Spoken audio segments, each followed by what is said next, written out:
Ross told me the story about his trip to France, and he was thinking about maybe writing an essay about it.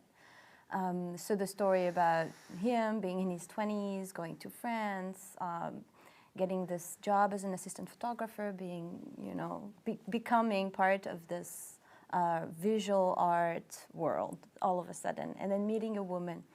And there was a jealous husband and a jealous wife. I think what Marie did was come in at the point and said, you should really think about making a documentary film. Marie was tutoring me in French. I mean, we met because you were helping me with French, and I had started telling anecdotes about these stories that I had, these experiences that I'd had in France. And I think if Marie had not given me a little perspective on the stories and said, these are more than just anecdotes, these could become something, that I would never have probably pursued the notion of making a film. And this story, for me, could become anything.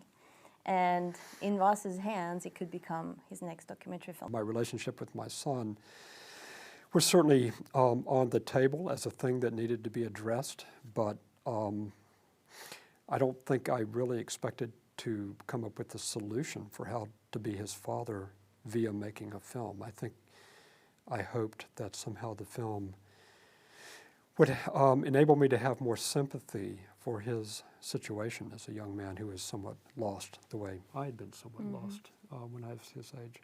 I would say, Ross, I think if we're going further in your relationship to your son, we have to have your father in the film, and you have to also be at risk as the son of someone. It's a different kind of looking backward. In photographic memory, I'm definitely looking back, but it's just, 30-some years, and I think in that way, it's different from my other films. One very important point in the film is also the relationship between Ross, age 20 years old, and Ross now, and the perspective of the world being so different. So it's not only the father and the son and the generations being different, it's also one person being in two different generations after 40 years. I had never made a film which had its financing up front before. So, not to be banal about it, but there was this pressure to give them something that they could actually use. And I think that's a way of operating that I wasn't accustomed to. They criticized me for not being hard enough in my meeting with Maud. I didn't go far enough in my confrontation with her to find out what exactly happened when we were together 38 years. They wanted more. They wanted me to be harder hitting. They wanted me to be more like a journalist, more like someone making a reality TV show. And I just couldn't go there. I could not do it. I liked where we first met was in that coffee house. You were tutoring somebody, and I walked up and asked you if you gave other tutoring lessons to people.